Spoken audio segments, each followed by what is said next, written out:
गुरुचरणं भज चरणं गुरुचरणं भज चरणं गुरुचरणं भज चरणं गुरुचरणं भज चरणं सद्गुरुचरणं भवहरणं सद्गुरुचरणं भवहरणं सद्गुरुचरणं भवहरणं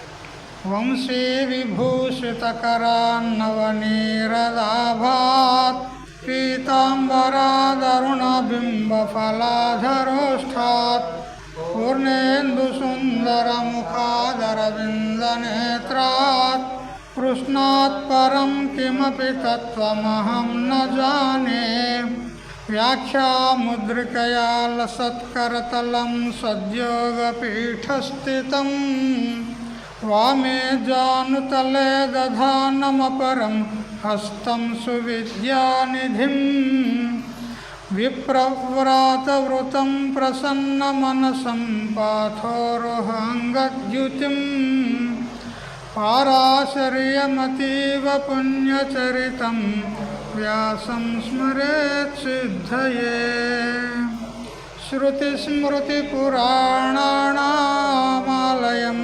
करुणालयं नमामि भगवत्पादं शङ्करं लोकशङ्करम् ईश्वरो गुरुरात्मेति मूर्तिभेदविभागिने व्योमवद्व्याप्तदेहाय दक्षिणामूर्तये युक्ताहारविहाराय विविक्तस्थलवासिने मलयाळयतीन्द्राय ब्रह्मनिष्ठाय ते नमः। गीता भागवताद्वैत तत्त्वामृतस्वरूपिणे गण्डीक्षेत्रनिवासाय रामकृष्णाय ते नमः। ॐ पूर्णमदः पूर्णमिदं पूर्णात् पूर्णमुदच्यते पूर्णस्य पूर्णमादाय पूर्णमेवावशिष्यते।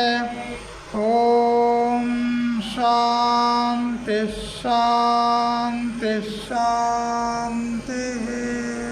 స్వాంత పరికల్పిత బ్రహ్మాండాంతర్వర్తి సకల చరాచరములలో అసత్ జడ దుఃఖ మోహాత్మకమైనటువంటి సకల ఉపాధుల కంటే విలక్షణమై సత్ చిత్ ఆనంద రూపం చేత స్వయం ప్రకాశమానమై వెలుగొందుచున్నటువంటి ప్రత్యేక భిన్న పరమాత్మకు సాష్టాంగ ప్రణామములు.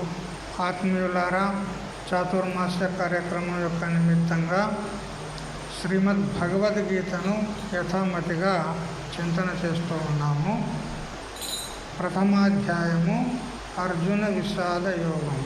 ఈ అర్జున విషాద యోగము ముఖ్యంగా అధికారి నిరూపణ కోసమై పరోక్ష భాషలో వ్యాస భగవానులు ప్రస్తుతించారు. అధికారి అంటే లక్షణం ఏమిటి? అధికారి అంటే ఎవరికి అనాలి అంటే మల్ల విక్షేపు జాకే నహీ కింతు ఏక అజ్ఞాన వైచవ సాధన సహిత నరా సో అధికృత మతిమాన. శ్రీ సాధు నిశ్చల్దాస్ స్వామీజీ వారు విచారసాగరంలో అధికారి లక్షణం చేస్తూ మలదోషము అనగా పాపదోషము లేనివాడై, విక్షేపదోషము అనగా మనస్సు యొక్క చాంచల్యం చంచలతారూప దోషము లేనివాడై, అంటే అంతఃకరణము శుద్ధంగా ఉన్నవాడై మరియు చిత్తము ఏకాగ్రత కలిగిన వాడై ఉండాలి. ఇంకా ఎలా ఉండాలి అంటే వివేకము, వైరాగ్యము, షట్ సంపత్తి మరియు ముముక్షుత్వము అనేటువంటి 4 సాధనాలు కలిగి ఉండాలి. అటువంటి వాడే వేదాంత శ్రవణానికి అధికారి అని అధికారి యొక్క నిరూపణం చేశాడు. ఇక షట్ సంపత్తిలో 6 సాధనాలు ఉంటాయి. షట్ అంటే 6, సంపత్తి అంటే ప్రాప్తి. 6 సాధనాల యొక్క సమూహ ప్రాప్తి ఏదైతే ఉందో దానికి షట్ సంపత్తి అంటారు. ఆ 6 సాధనాలు ఏవి అని అంటే శమము అంటే మనో నిగ్రహము, రెండవది దమము అనగా ఇంద్రియ నిగ్రహము, మరి ఉపరతి. ఉపరతి అని అంటే దేనికంటారు అంటే त्याग किए पीछे प्राप्त भये विषय की इच्छा का अभाव को उपरति कहिए है. ఒకసారి శబ్దాది విషయాలను బాగా వివేకం చేసి పరీక్షలోకాన్ కర్మచితాన్ బ్రాహ్మణ నాస్త్యకృత కృతేన అని బాగా విచారం చేసి సకల లోకలోకాంతరాల్లో ఉన్నటువంటి భోగాల పట్ల విరక్తుడైనాడు. అయినా కూడా యాదృచ్ఛికంగా, దైవికంగా, అయాచితంగా ఒకవేళ వదిలిపెట్టబడినటువంటి విషయాలు మళ్ళీ ప్రాప్తమైనా కూడా వాటిని స్వీకరించకుండా ఏదైతే ఉందో దానికి ఉపరతి అంటారు. మరియు తితిక్ష. తితిక్ష అంటే ఓర్పు, సహనం.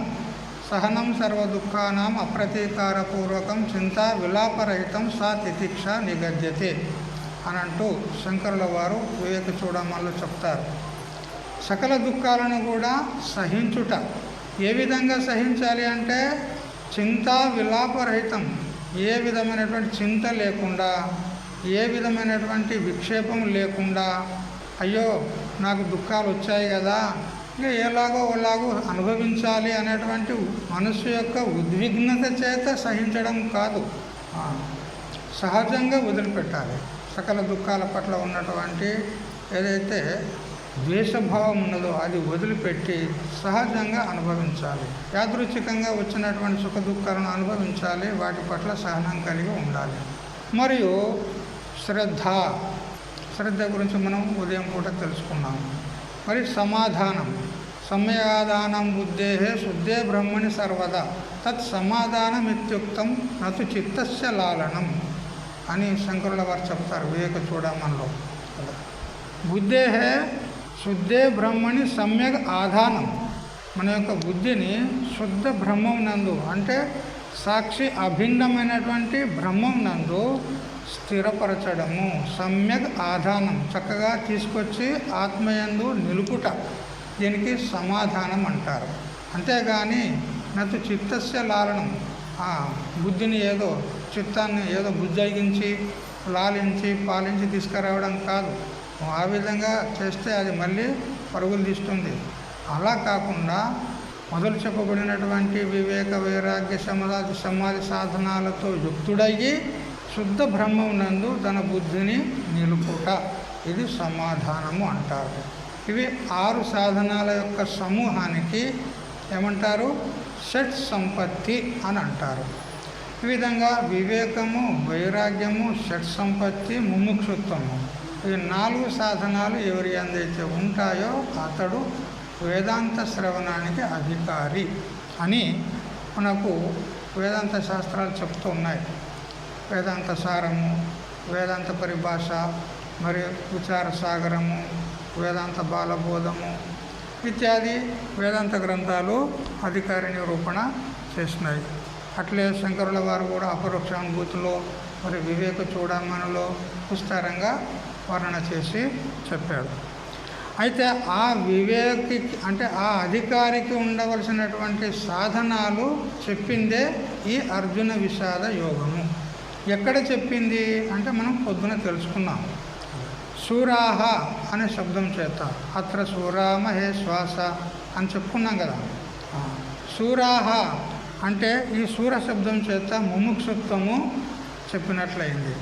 యుయుధాన అనేటువంటి ఈ శబ్దం చేత వివేకము చెప్పినట్లయింది. విరాట శబ్దం చేత అపర వైరాగ్యం చెప్పినట్లయింది. ద్రుపద శబ్దం చేత పరావైరాగ్యం చెప్పినట్లయింది. భీమ శబ్దం చేత సమాధానం చెప్పినట్లయింది. అర్జున శబ్దం చేత శ్రద్ధ చెప్పినట్లయింది. ఎప్పుడైతే షట్ సంపత్తిలో సమాధానము శ్రద్ధ చెప్పబడినాయో ఉపలక్షణంగా మిగతాయి కూడా తెలుసుకోవాలి. వాటికి కూడా చెప్పినాడు ఇక్కడ వ్యాస భగవానుడు. అవన్నీ భాష సహితంగా మనం విచారం చేసేటప్పుడు తెలుసుకుందాం. చాలా క్లిష్టంగా ఉంటాయి, ఉత్పత్త్యార్థంతో సహితంగా చెప్పదలసింది ఉంటుంది. సరే, ఇప్పుడు నామమాత్రంగా చెప్పినాము. ఈ విధంగా అధికారి లక్షణాలు ఈ అర్జున విషాద యోగంలో సూచించడం అయినది.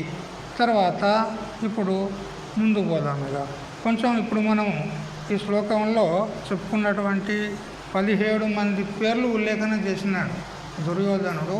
అత్రశూర మహేశ్వాస అని 3 శ్లోకాల ద్వారా 17 మంది వీరుల యొక్క పేర్లు ఉల్లేఖించాడు. ఆ 17 మంది వీరులు ఎవరెవరు కొంచెం సంక్షిప్తంగా వాళ్ళ పరిచయం తెలుసుకుందాం.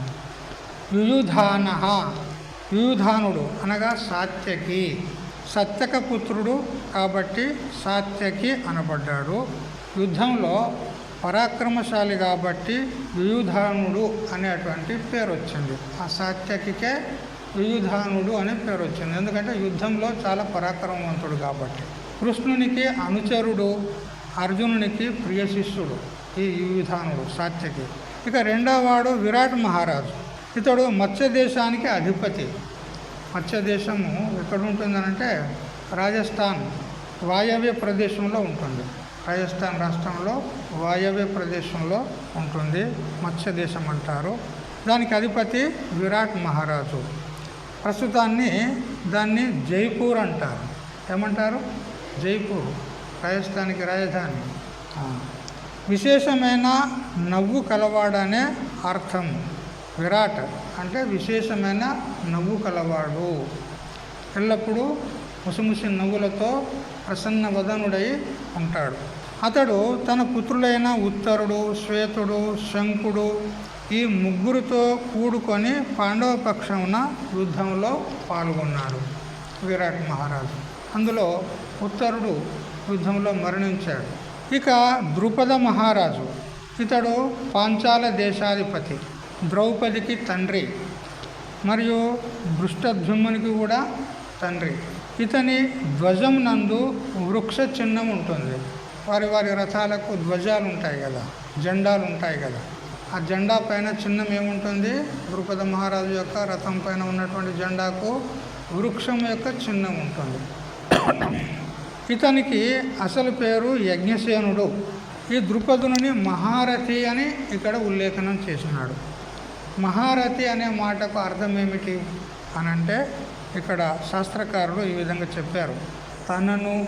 తనకు సారథి ఎవరైతే ఉంటారో అతన్ని మరియు తన యొక్క రథాన్ని రక్షించుకుంటూ 10,000 మంది వీరులతో యుద్ధం చేయగల సమర్థుడెవరో అతడు మహారథుడు అని ఈ విధంగా చెప్తారన్నమాట.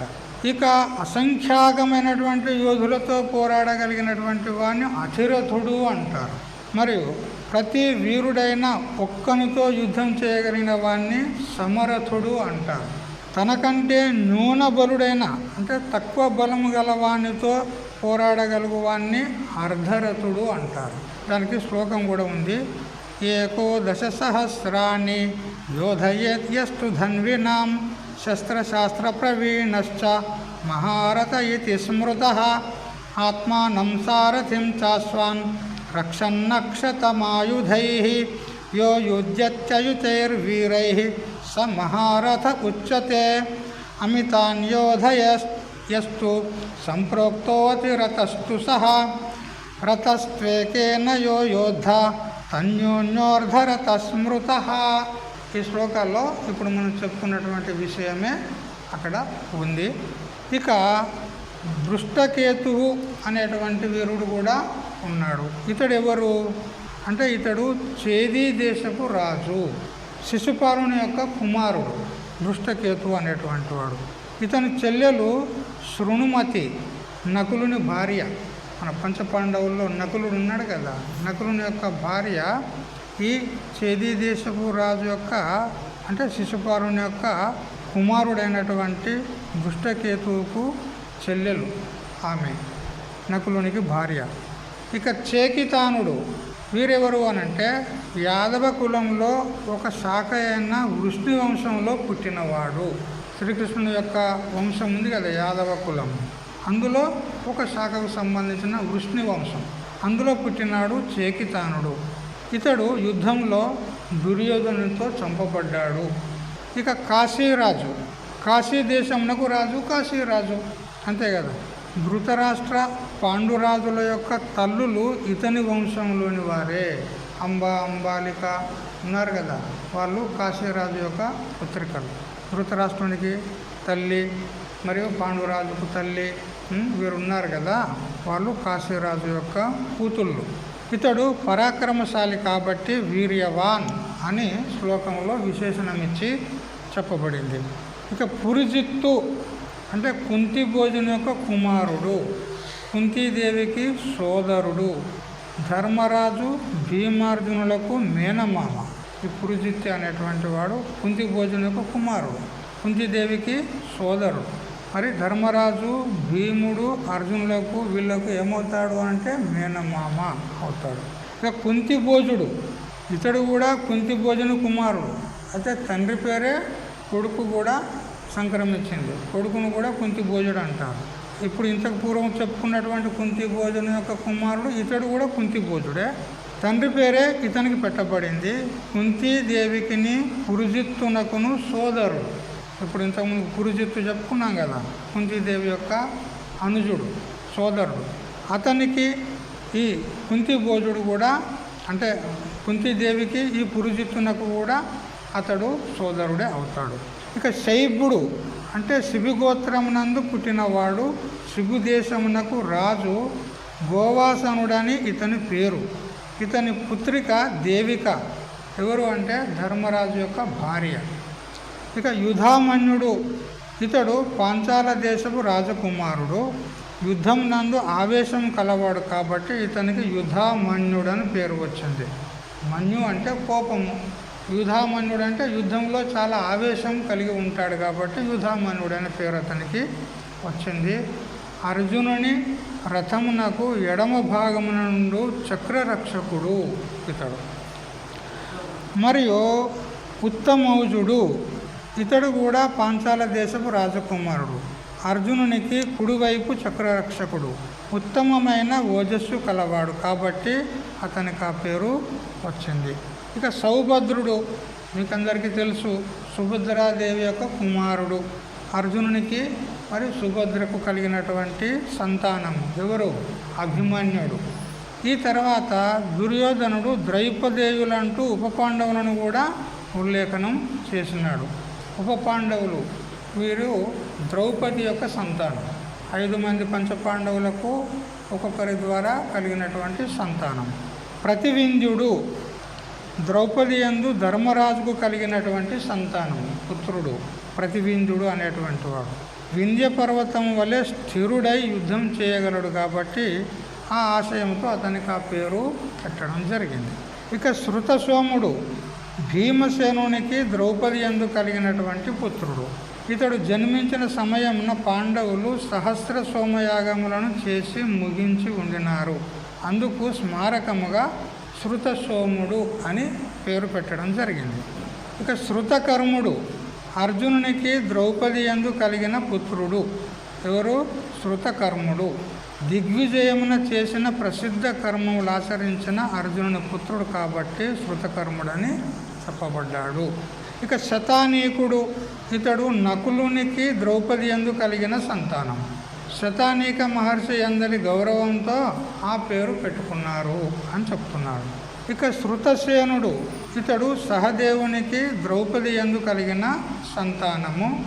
కృత్తికా నక్షత్రంలో కలిగిన వాడు కాబట్టి ఆ సంజ్ఞను అనుసరించి నామకరణము చేసినారు శృతసేనుడు అని. వీరు 5 ఉపపాండవులు, ద్రౌపదేవులు అంటే ద్రౌపదీదేవి యొక్క సంతానము. వీరందరూ పాండవ సైన్యంలో ముఖ్యులైనటువంటి సేనా నాయకులు.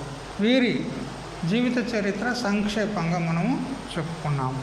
ఇక పాండవ వీరులను లెక్కించిన తర్వాత దుర్యోధనుడు తన సేనలోని ప్రముఖ వీరులను ద్రోణాచార్యుల వారి గమనికలోకి తెస్తున్నాడు. పాండవ సైన్యంలో ఉన్నటువంటి వీరులందరినీ కూడా ఉల్లేఖించి అశ్చైతాం పాండుపుత్రాణం ఆచార్య మహతించము అని చెప్తూ 4 శ్లోకాల ద్వారా వీళ్ళందరినీ ఉల్లేఖించున్నాడు. ఆ తర్వాత ఇప్పుడు తన సేనలో దుర్యోధనుని యొక్క సేనలో ఎవరెవరు యోధులు వీరులు ఉన్నారు వారిని కూడా చెప్తూ ఉన్నాడు. భవాన్ భీష్మశ్చ కర్ణశ్చ కృపశ్చ సమితింజయః అశ్వత్థామా వికర్ణశ్చ సౌమదత్తిస్తథైవ చ. మొట్టమొదలు ఎదురుగా ఉన్నాడు ఎవరు? ఆచార్యుడు, ద్రోణాచార్యుడు. మరి అతని వదిలి వేరొకరి వారి పేరు తీసుకుంటే ఆచార్యుని అవమానించినట్టు కాదా? అందుకని మొట్టమొదలు ఆచార్యుని పేరు తీసుకుంటున్నాడు. ఏమని? భవాన్. భవాన్ అంటే మీరు, అంటే ద్రోణాచార్యుడైనటువంటి మీరు మా సేనలో ప్రధానమైనటువంటి వారు. మరియు భీష్మహాచ, భీష్ముడు కూడా మహా యోధుడు ఉన్నాడు. అతన్ని ఎదుర్కొనేటువంటి సామర్థ్యము ఇటు కౌరవుల యందు కానీ ఇటు పాండవుల యందు కానీ ఎవరికి కూడా లేదు. అంతటి మహావీరుడు భీష్ముడు. మరి అలాంటప్పుడు భీష్ముడిని అంపశయ మీద పరుండబెట్టాడు అర్జునుడు. అంటే అదొక యుక్తి. ఎప్పుడైతే బలం పనికిరాదో అప్పుడు యుక్తిని పన్నవలసి ఉంటుంది, అంతే కదా. ఒక పెద్ద గుండు ఉన్నదనుకో, రాతి గుండు, అది 10 మంది పెట్టినా లేవడితే లేవది, అంత పెద్ద గుండు. ఒక్కడు లేవటగలడా? కానీ యుక్తితోని ఆ ఒక్కడే దాన్ని కదిలించగలడు. ఎలా చెప్పండి? అట్లా కాదు. ఆ పెద్ద గుండు ఎదురుగా చిన్న రౌతు పెడతాడు. ఒకటి చిన్న రౌతు పెట్టి ఒక గుణపం తీసుకొని ఆ పెద్ద గుండు క్రిందికి జొప్పిస్తాడు. చొప్పించి ఆ చిన్న రౌతు యొక్క సహాయంతో ఇట్లా కిందికి ఒత్తుతాడు. ఒత్తితే అది లేచి అటు పడుతుంది. ఇది యుక్తి అంటారు, అర్థమైందా? అందుకని ఉపాయేన హి కార్యాన్ని దుష్కరాణ్యపి సాధ్యంతే. ఉపాయం చేత దుష్కరమైనటువంటి కార్యాలను కూడా సాధించవచ్చు. ఉపాయం ఉండాలి, యుక్తి ఉండాలన్నమాట. అట్లా మరి భీష్ముని ఏ విధంగా అతని ధరాశయి చేశాడు అర్జునుడు అని అంటే శిఖండిని అడ్డం పెట్టుకున్నాడు కదా. శిఖండిని అడ్డం పెట్టేసరికి భీష్ముడు ధనుర్బాణాలు వదిలేశాడంటే పూర్తిగా వదలలే. ఎందుకంటే పూర్తిగా వదిలితే ఎవరి చేతులనైతే బాణాలు ఆయుధాలు ఉండవో వారిని చంపకూడదు అనేటువంటి యుద్ధ నియమం ఉంది. భీష్ముడు కూడా కావాలని, మరాఠీలో ఏమంటారు, ముద్దాం కావాలని ఆ ధనుర్బాణాలు చేతులు పట్టుకొని ఇక ప్రయోగం చేస్తలేడు, అలా పట్టుకొని నిలబడ్డాడు. అప్పుడు ఆ శిఖండిని అడ్డు పెట్టుకొని అర్జునుడు శరవర్షం కురిపించాడు.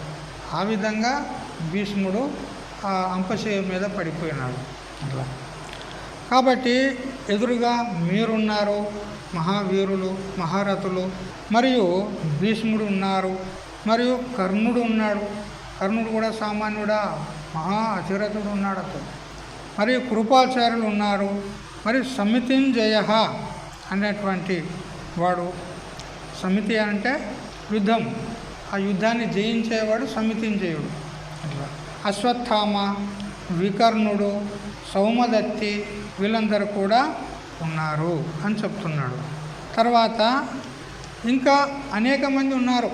ఇప్పుడు తన యొక్క సైన్యంలో కేవలం 7 మందినే ఉల్లేఖనం చేసినాడు, అటువైపు ఏమో 17 మందిని ఉల్లేఖన చేసినాడు. అంటే వానిలో ఉన్నటువంటి ఆ ఆతురత, వ్యగ్రత, భయం అనేది దీని ద్వారా తెలుస్తుంది మనకు. వాస్తవంగా పాండవ సైన్యంలో ఉన్నది 7 అక్షౌహిణుల సైన్యం మాత్రమే. దుర్యోధనుని సైన్యము 11 అక్షౌహిణులు, సైన్య బలము అధికమే. మరి భీష్ముడు మొదలైనటువంటి పరాక్రమవంతులు కూడా ఉన్నారు. అయినా కానీ వాడు పాప హృదయుడు కాబట్టి వానిలో హృదయంలో భయం ఉంది. దీని ద్వారా తెలుస్తుంది. ఇంకా అంటాడు, చదవండి. అన్యే చ బహవః శూరాః మదర్థే త్యక్త జీవితాః నానా శస్త్ర ప్రహరణాః సర్వే యుద్ధ విశారదాః. ఇంకా నానా శస్త్రాలు, అస్త్రాలు, ప్రహరణాః అంటే విసిరి కొట్టబడేటువంటి అస్త్రాలు, అలాంటి ఆయుధాలతో సన్నద్ధులైనటువంటి అనేక యోధులు మన సైన్యంలో ఉన్నారు. వీరంతా ఎటువంటి వారు అని అంటే మదర్తే త్యక్త జీవితాః, వీళ్ళంతా నా కోసము జీవితాన్ని అర్పించినటువంటి వాళ్ళు అంటాడు. దుర్యోధనుని కోసము వాళ్ళంతా జీవితాలను అర్పించి ఆ దుర్యోధనుని పక్షంలో యుద్ధం చేయడానికి వచ్చిన వారు అంటాడు. అన్యే ఇంకా ఇతరులైనటువంటి బహవ చాలామంది శూరులు ఉన్నారు.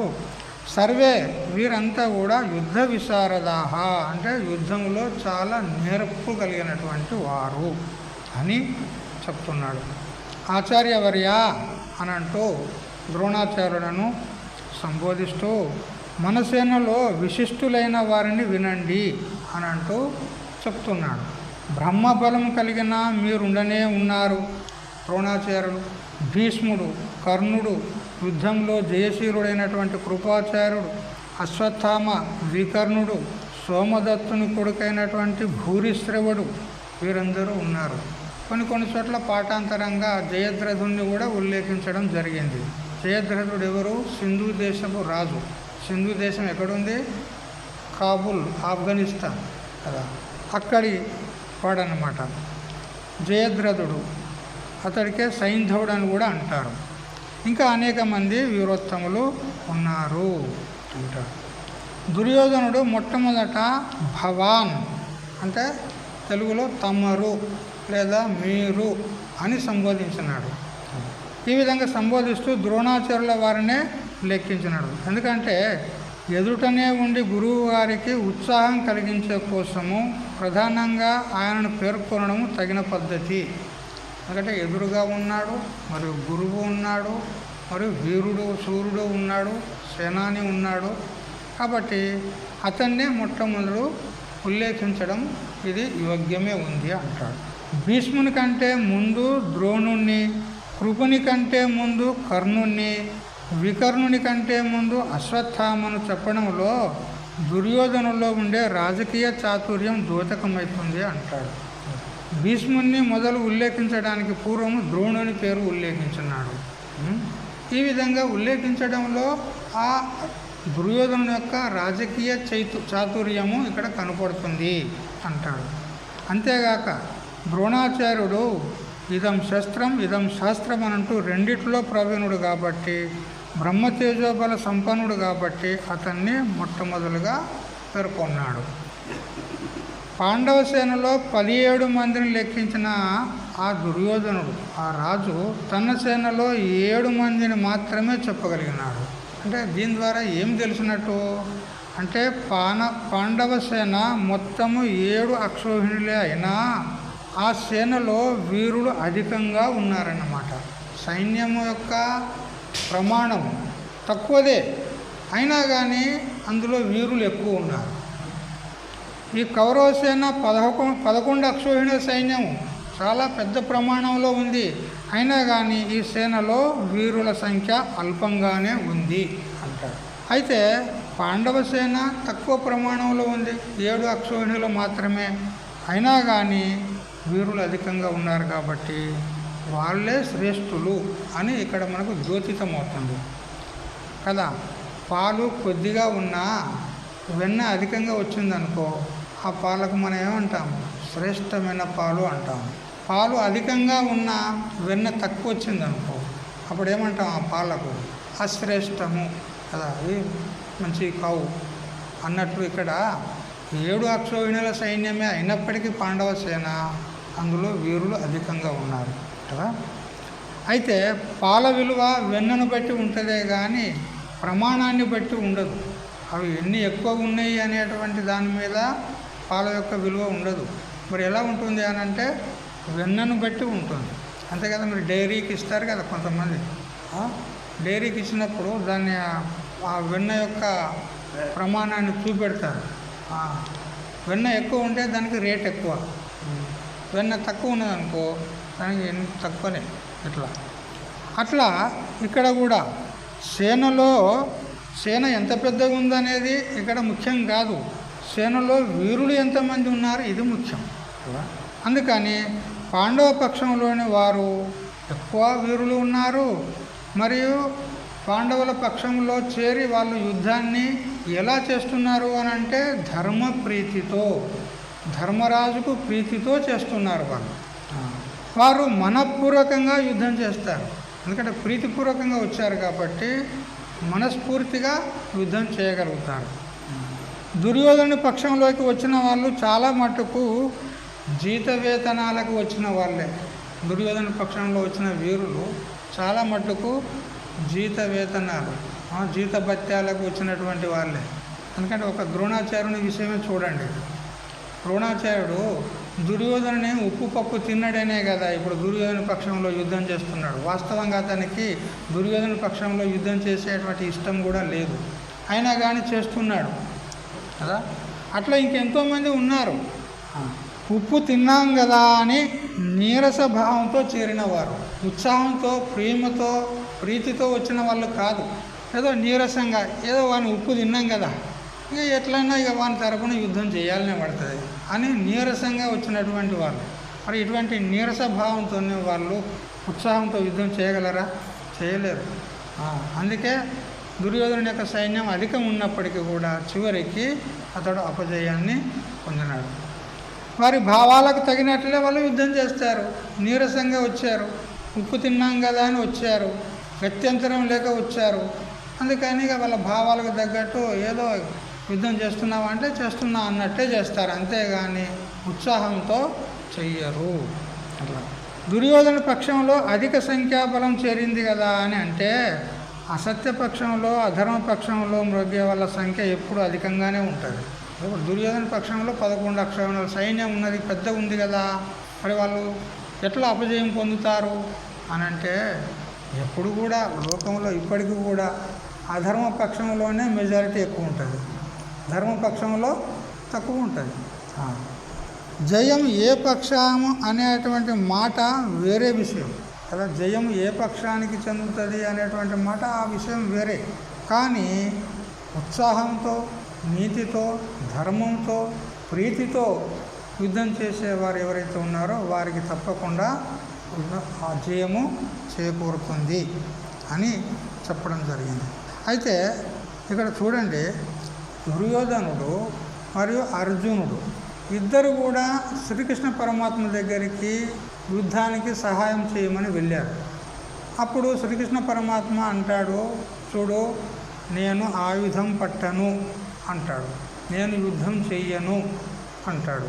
అలాంటి నేను ఒకవైపు, నా సైన్యమంతా కూడా ఒకవైపు, ఈ రెండు నేను విభజన చేసి మీకు ముందు పెడుతున్నాను. దుర్యోధనునికి అర్జునునికి ఇద్దరికి ముందు పెట్టాడు. అప్పుడు దుర్యోధనుడు మొట్టమొదలు అవకాశం ఎవరికి ఇచ్చారు? అర్జునునికి ఇచ్చాడు. మహాభారతం లోపల పాత బాబా ఎప్పుడు వచ్చితివి అని కృష్ణుడు ఇద్దరిని గమనిస్తూనే ఉన్నాడు, ఆయనేం నిద్రపోలే. కానీ మొదలు ఎవరు వచ్చారు?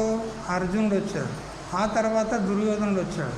అయితే అర్జునుడు మొదలొచ్చిన వాడు తన తలగడ దగ్గర కూర్చోవచ్చు కదా కృష్ణునికి, అంటే అక్కడ కూర్చోలేదు, పాదాల చెంత కూర్చున్నాడు. ఇక దుర్యోధనుడు పాదాల చెంత కూర్చోవడానికి ఇట్లా ప్రయత్నం చేస్తాడు, కానీ నేను ఇంత రాజు నుండి పాదాల చెంత కూర్చుంటానా అనేటువంటి అహంకారంతో తలగడ దగ్గర కూర్చున్నాడు. ఇప్పుడు కన్ను తెరిచి చూస్తే మొట్టమొదటి ఎవరు కనపడతారు చెప్పండి కదా. పాదాల దగ్గర కూర్చున్నటువంటి అర్జునుడే కనిపించాడు.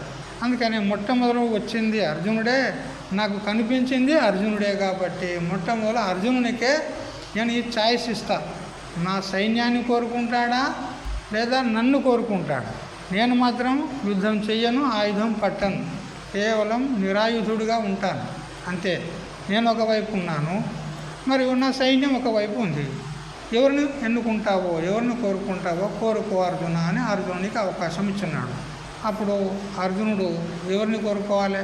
సైన్యం బాగుంది కదా, 10,000 సైన్యం, సైన్యాన్ని కోరుకోవచ్చు కదా అని అంటే, శ్రీకృష్ణుని యొక్క భక్తుడు కాబట్టి, అర్జునుడు భగవద్భక్తుడు కాబట్టి నాకు భగవంతుడే కావాలని కోరుకున్నాడు. చూసారా? ఇక వీడు దుర్యోధనుడు, వాడు నవ్వుకున్నాడు లోలోన. అరే అర్జునుడు ఎంత మూర్ఖుడు వీడు అనుకున్నాడు. అతడు యుద్ధం చేయడు, ఆయుధం పట్టాడు, ఒట్టి బడుద్దాయిని కోరుకున్నాడే అని వాడు లోపల కూడా నవ్వుకున్నాడు. కానీ అందులోనే ఉన్నది రహస్యం. అలా మనకు ఏం కావాలని కోరుకోవాలో భగవంతుని దగ్గరికి వెళ్ళి చెప్పండి, మీరు చెప్పండి. మీరు కూడా అక్కడక్కడ తిరుపతికి అక్కడ ఇక్కడ పోతారు కదా, పోయినప్పుడు భగవంతుడికి మొక్కుకోకుండానే వస్తారా, మొక్కి వస్తారా? మొక్కేటప్పుడు ఏదో వరం కోరుకొని వస్తారు కదా మీరు.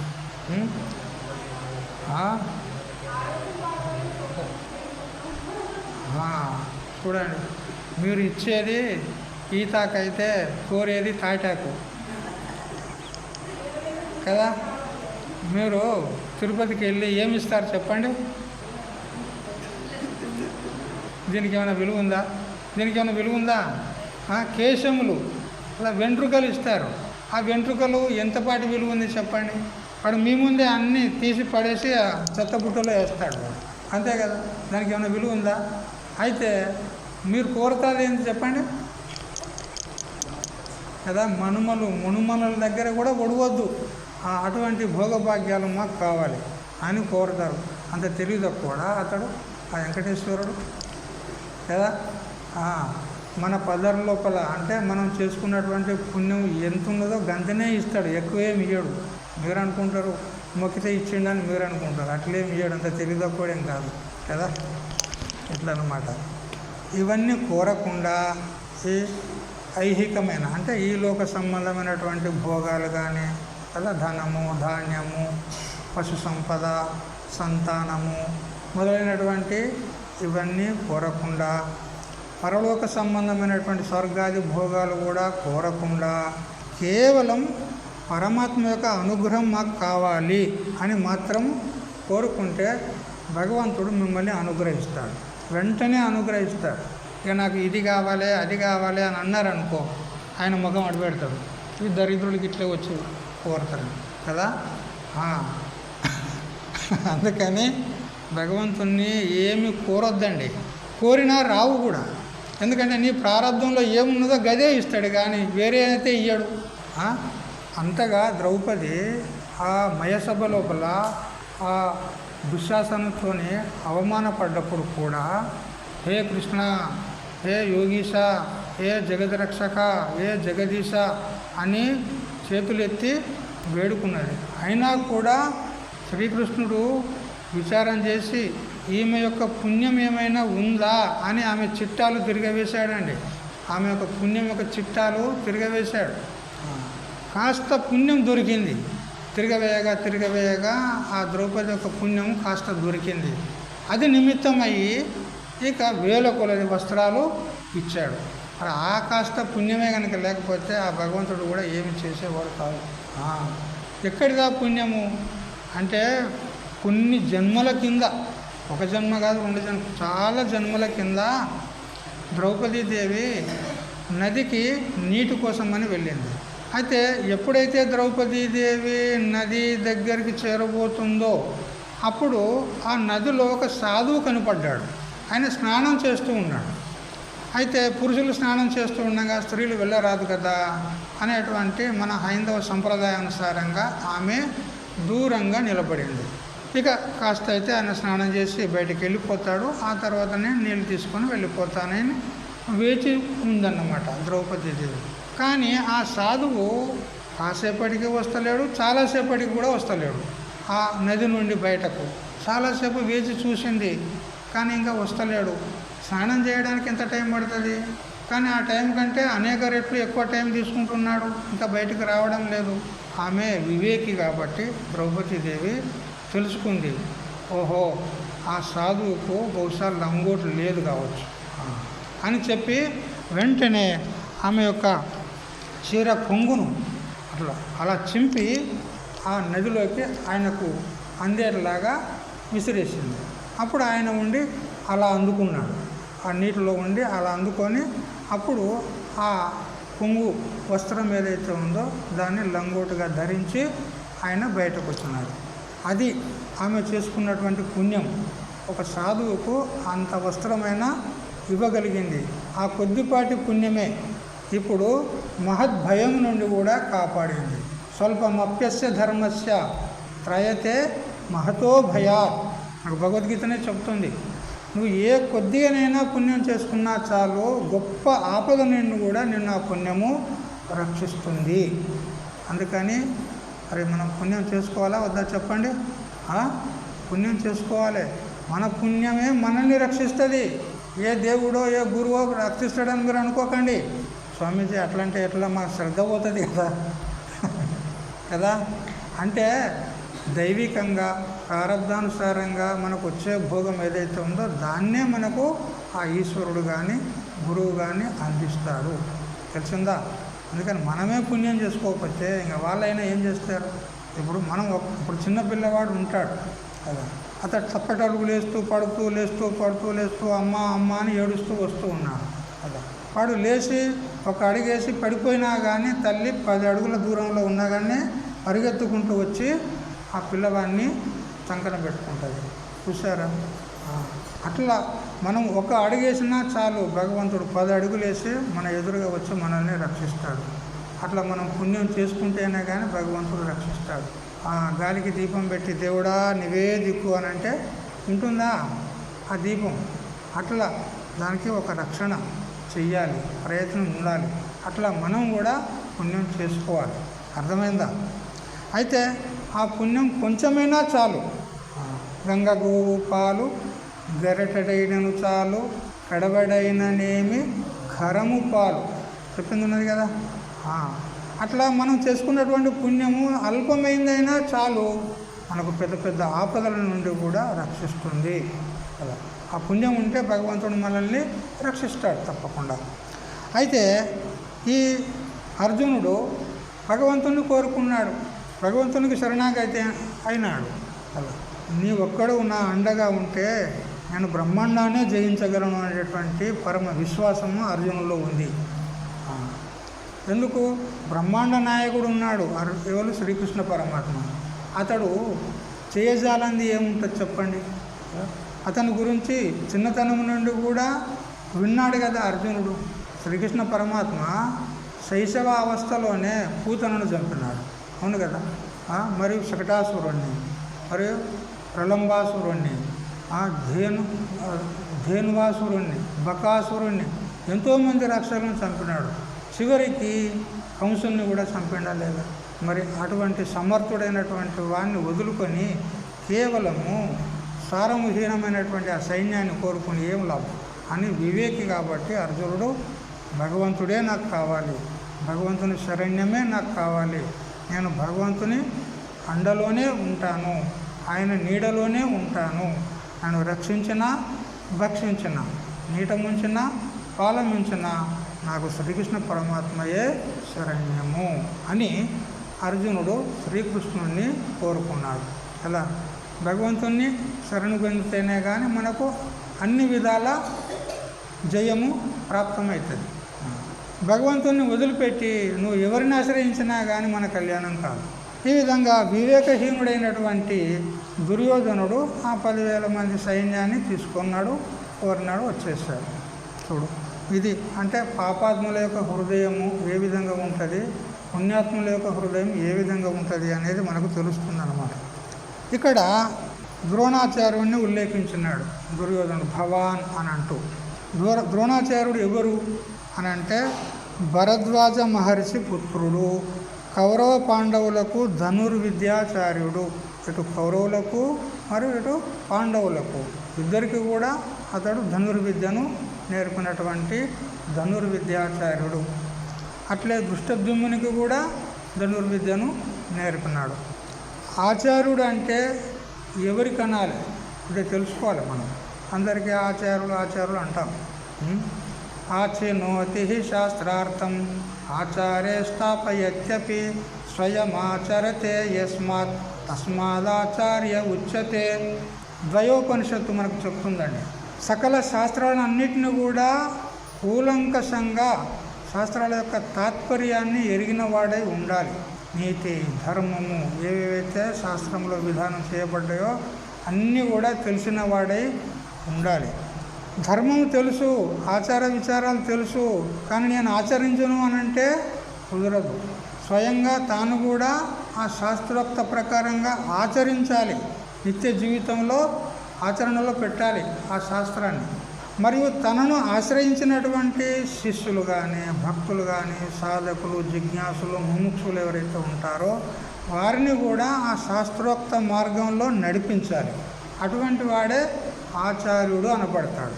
ఎవరంటే వారు ఆచార్య పదవికి యోగ్యులు కాదన్నమాట. అయితే ద్రోణాచార్యుడు కూడా అలాంటి వాడే కాబట్టి ఆచార్యుడు అనేటువంటి శబ్దం అతనికి సమన్వయం అవుతుంది. ఇక ద్రోణం అంటే ఏమంటారు? ఈ మోతుక ఆకులు, రాగి ఆకులు వాటిని దొప్పలాగా కుడతాం కదండి. దొప్ప మనం భగవంతుడికి నైవేద్యం పెట్టేటప్పుడు దుప్పల్లో కూడా పెట్టి నైవేద్యం పెడతాం. ద్రోణం అంటే దొప్ప. అయితే దాని స్వభావం ఏమిటి? ఆ దొప్ప ఏం చేస్తుంది అంటే, దొప్ప అంటే అదొక కులపాత్ర లాగానే అది కూడా. ద్రోణం అంటే కులపాత్రలు కూడా పూర్వం ఉండే. షేరు, తవ్వ, సోల అంటుండ్రి. సరికేనా మీకు ఇక్కడ ఉండేనా? కులపాత్ర అన్నమాట. అది ఏం చేస్తుందని అంటే, ధాన్యంలో ఎటువంటి పరిణామం యొక్క ఆధిక్యత కానీ, న్యూనత కానీ, మరియు దానిలో ఉన్నటువంటి ఏది వాటిలో ఉన్నటువంటి గొప్పతనం, శ్రేష్టత కూడా తీసుకురాదు. ఎట్లా ఉన్నదో అట్లనే చూపెడుతుంది. ఇగో ఇది ఒక షేరు అంటే 1 కిలో అని ఇంతనే చూపెడుతుంది. కానీ ఆ కిలో ఉన్నటువంటి ధాన్యాన్ని 2 కిలోలు చూపెట్టదు, మరి తక్కువ చేసి చూపెట్టేది. మరి ఆ ధాన్యంలో విశేషమును కూడా సంక్రమించదు. ఎట్లా ఉన్నదో అట్లా చూపెట్టదు అన్నమాట. అంటే దానికి ఏ విధమైనటువంటి పక్షపాతం ఉండదు అని తాత్పర్యం. ఆ కులపాత్రకు, ఆ ద్రోణమునకు ఏ విధమైనటువంటి పక్షపాతం అనేది ఉండదు, భేదభావం అనేది ఉండదు. అటువంటి స్వభావమే ద్రోణాచార్యంలో ఉంది. ఇటు కౌరవుల యందు కానీ, ఇటు పాండవుల యందు కానీ ఏ విధమైనటువంటి పక్షపాతం లేదు. ఇటు పాండవులు కూడా అతనికి ప్రియులే, ఇటు కౌరవులు కూడా అతనికి ప్రియులే. అందుకు ఇద్దరు కూడా తన శిష్యులే కాబట్టి కదా. ఈ విధంగా ద్రోణాచార్యుని గురించి తెలుసుకున్నాం. ఇంకా భీష్ముడు, కర్ణుడు మొదలైనటువంటి వాళ్ళు ఉన్నారు. వాళ్ళ గురించి కూడా సంక్షేపంగా పొద్దున తెలుసుకుందాం. హరి ఓం తత్సత్. ఇప్పుడు అబ్బాయి మనకు కులాన్నవ తంత్రం అంటే నిన్న ఒక కన్నడం పాట వాడిండి కదా.